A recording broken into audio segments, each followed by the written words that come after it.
Hello guys, welcome back to our channel Urvashi vlogs. ఎలా ఉన్నారండి అందరూ? ఈరోజు అయితే మరొక మంచి రెసిపీతో నేను మీ ముందుకైతే వచ్చేసాను.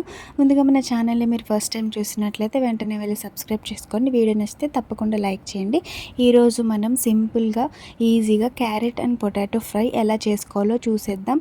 చాలా ఈజీ రెసిపీ అండి, చాలా త్వరగా అయిపోతుంది. ఇంట్లో ఎవరైనా క్యారెట్ తినని వాళ్ళు ఉంటే ఒక్కసారి ఈ విధంగా ట్రై చేసి పెట్టండి. వాళ్ళు మరలా కావాలని అడిగి మరీ తింటారు. చాలా ఈజీగా అయిపోతుంది. చాలా సింపుల్ రెసిపీ కూడా.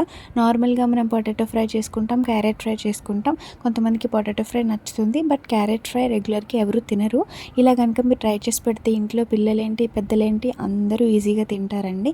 ముందుగా దానికి కావాల్సిన ఇంగ్రీడియంట్స్, ఒక క్యారెట్ అండ్ పొటాటో తీసుకున్నాను. ఇది టూ మెంబర్స్కి సరిపడా క్వాంటిటీ నేను చెప్తున్నాను. మీరు ఎక్కువ మెంబర్స్ ఉంటే ఎక్కువ తీసుకోవాలి.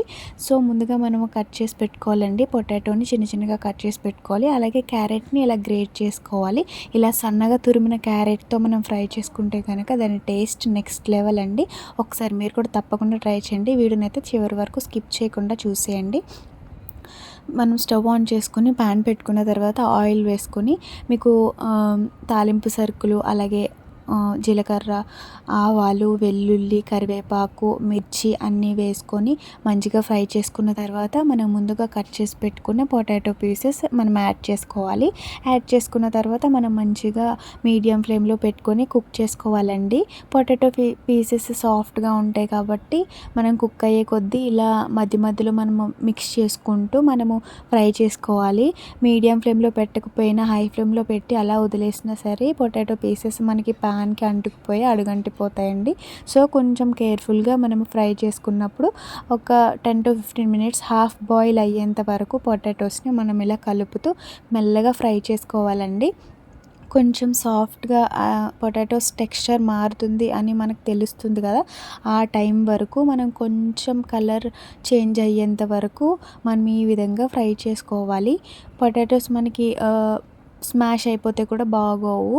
పొటాటోస్ మనం ఫ్రై అయిపోయిన తర్వాత అప్పుడు మనము ఈ గ్రేట్ చేసి పెట్టుకున్న క్యారెట్ని అయితే మనం యాడ్ చేసుకోవాలండి.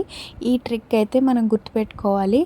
ఇలా మనం స్టవ్ మీద పెట్టేసి వదిలేసి మర్చిపోయామంటే అవి మాడిపోతాయి, లేదంటే అడుగంటిపోతాయి.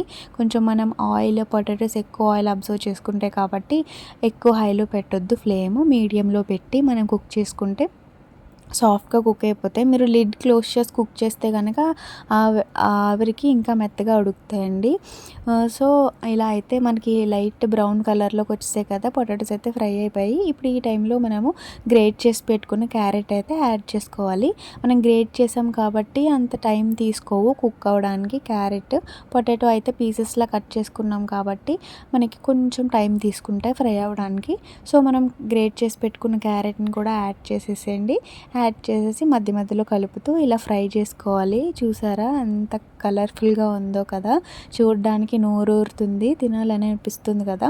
ఇంట్లో కనుక ఎవరైనా పిల్లలతో సహా ఎవరైనా తినకపోతే ఒకసారి తప్పకుండా ట్రై చేసి పెట్టండి. మధ్యలో ఒకసారి ఇలా లిడ్ క్లోజ్ చేస్తే మనకి ఆవిరికి మెత్తగా ఉడికిపోతుంది. గ్రేట్ చేసాం కాబట్టి క్యారెట్ ఈజీగా ఉడికిపోతుందండి. ఈ విధంగా కనుక ట్రై చేసి మనము ఇంట్లో కనుక చేసుకుంటే మంచిగా హెల్త్కి కూడా చాలా మంచిది కదా క్యారెట్. సో మీరు తప్పకుండా ట్రై చేయండి. ఈ విధంగా ఫ్రై అయిన తర్వాత మనకి కారము, పసుపు, సాల్ట్ అన్నీ యాడ్ చేసుకొని మిక్స్ చేసుకొని మధ్యలో మళ్ళీ లిడ్ క్లోజ్ చేసి మనము ఒక 10 to 15 minutes కుక్ చేయాలి.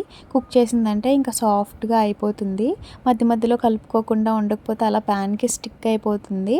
సో కొంచెం కేర్ఫుల్గా దగ్గరే ఉండి కుక్ చేసుకోండి. నిజంగా టేస్టీగా carrot and potato fry ready అండి. రైస్లోకి చాలా బాగుంటుంది, పిల్లలు కూడా చాలా ఇష్టంగా తింటారు. కనుక మీకు నచ్చినట్లయితే మన ఛానల్ని సబ్స్క్రైబ్ చేసుకోండి. బాయ్.